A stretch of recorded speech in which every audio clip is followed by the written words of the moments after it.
on that, so I'm going to bring up Drake. Cool. Drake. Did you hear it? No.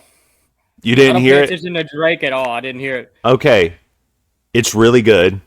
It's super good.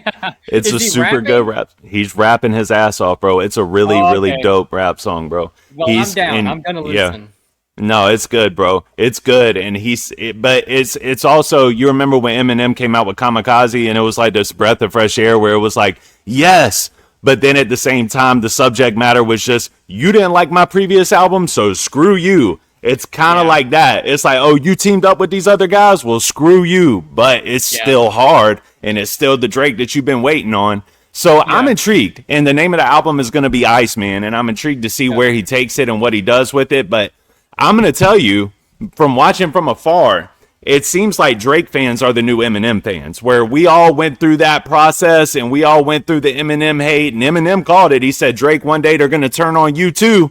And there we are. And now Drake is on that same rhythm as like an Eminem Kamikaze, where he's talking crazy about all the fans, like, blah, blah, blah. But it's hard. It's hard. And Iceman is a dope name, and I like Drake, okay? I'm going to say it. I like Drake.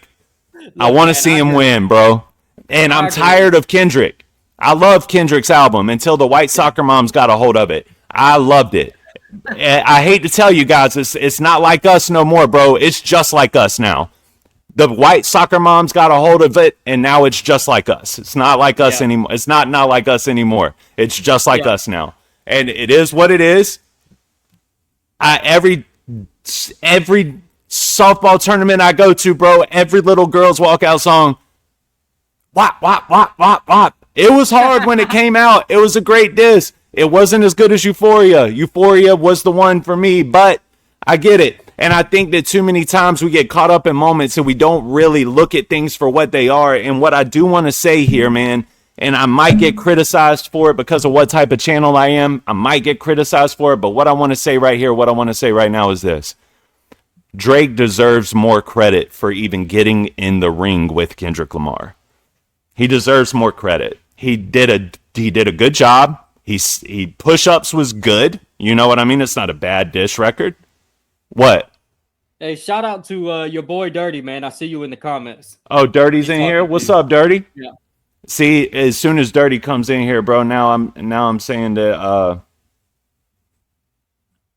Oh yeah, that's Chatterzone. That's your guy. I was gonna say, as soon as an artist comes in here, man, I'm like talking about Drake. But I love Drake, Dirty. It is what it is. I love Drake, and I just think that he deserves more credit to what he got for getting in the ring with Kendrick, bro. You know what I mean? Kendrick is the one that called him out, and Drake was a pop star that had no reason to get in the ring with anybody, and he got in the ring anyway, and he did it, and yes, he lost. It was bad, but he got in the ring. You have to salute that, bro. Yeah, and what I think is, like, I feel your Eminem comparison to an extent, because Eminem didn't ever stop for 6 years and do R&B strictly. That's true. And that's true. What I'm saying? I think that Drake, that is true.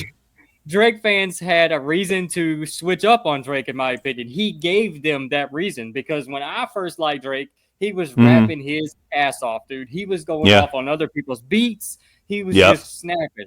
You know what I'm saying? And I listen. Incredible. I like R&B. I don't like a whole lot of R&B, but I can jam to some R&B, not 6 CDs worth of R&B. But you know what I'm saying? Wait, what is the title to this new song? What did I miss? Iceman? What did I miss? I'm gonna listen sassy to it ass. off of here. His sassy ass's title is What Did I Miss? But the album is called Iceman. And I like sassy Tom. I like sassy Drake. I like sassy anybody. Bro, if you got that sass and you can pull it off, I just got them done. Boy, don't make me chip a nail. That was hard. I was like, oh, don't make him chip a nail. Oh, man, I love it, dude. I love it. But nah, Drake is an incredible rapper. He just doesn't rap. And I think that there's still something, because I agree with what you're saying. I'm not gonna say 6 R&B albums. I mean, he had a lot of rapping on those albums too, but it was I'm gonna say pop. You know what I mean? Okay, where like he was like in a pop bag and an R&B bag with a little bit of hip hop sprinkled in. But I think because he always had like a hip hop element, that he assumed that his stance as an MC would always be solidified because of his beginnings. And when people started to come out and call him on it, Meek Mill put a chink in his armor. Pusha T put a dink in his armor. Joe Budden, whether people want to admit it or not, put a big dink in his armor.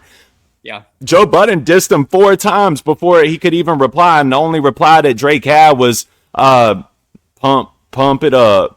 She gonna make me pump it up. I was like, whatever, bro, that's nothing. You know what I mean? Yeah. But when Drake does one of those timestamp records, and I believe that he writes those, I might be wrong. But until I'm proven wrong, he said it in an interview. Like, bro, I will get help making pop records. But when you hear me, when it's time to do that, when it's time to do the pen, when it's time to do the timestamp record, that is me 100%. I believe him. You know what I mean? Until I have a reason not to.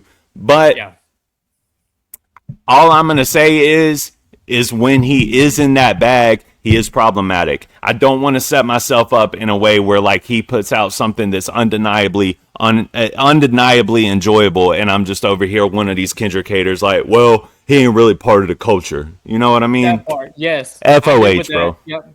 I like that. It is we talk about it on your channel before, how you have to separate the art from the artist.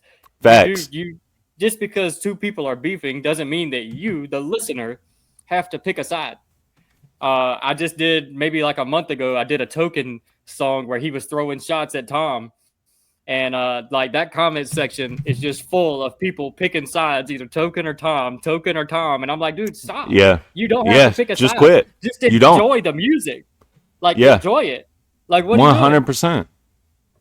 Now, when I was 13 and 14 years old and 50 Cent was all over Ja Rule, I hated Ja Rule just because, you know what I mean? But now we're all grown-ups. We're adults. And we don't have to pick sides. We can literally just enjoy the showdown, bro. And that's what it's all about. And that's what I loved about Joey Badass versus the West Coast was he reminded people like, hey, by the way, you can do this without getting messy. You can do this competitively. And I don't ever want people to forget that Joey Badass single-handedly melted the West Coast by his damn self. I don't ever want people to forget that. It was nasty.